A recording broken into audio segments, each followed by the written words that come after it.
dal duniya hoyna no horema jama'are bandiraɓe am fulɓe salamu aleykum marno hande waɗan ɗon filla na walla gonka na doggana filo de duniyaru yite coronavirus na walla laati hulɗini jama'a hulɗini duniya fuu aduna fuu eɗen andi choléra eɗen andi duyoji eɗen andi karanti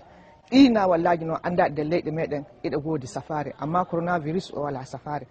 tubak hoɓe kuli sanne eɗen dukko eɗen kani kulana walla ka laati ka du naati nder wuro laati ka annoba waɗan bonandan sanne wona ko saɗi watta neɗɗo hisana walla ka enda go oni neɗɗo loota juuɗe mum fa waɗa hekatare foppa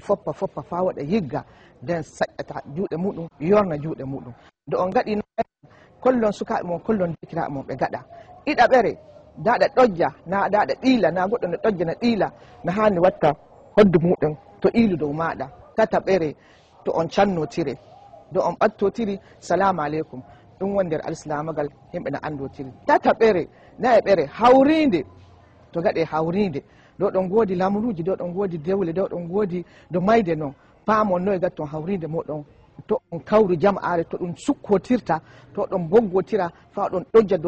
dow moɗon na oɗon ɓillotira ɗum endan handay paamon andon towtotiron adon ni wona ɓe jeyay to on gaɗi hawri ndeji moɗon amma ɓe ƴeyna kala paamon andon no hawri ndeji waɗirte ɗo ɗon jeeyi juulirde du koye juule nder ɓaade moɗon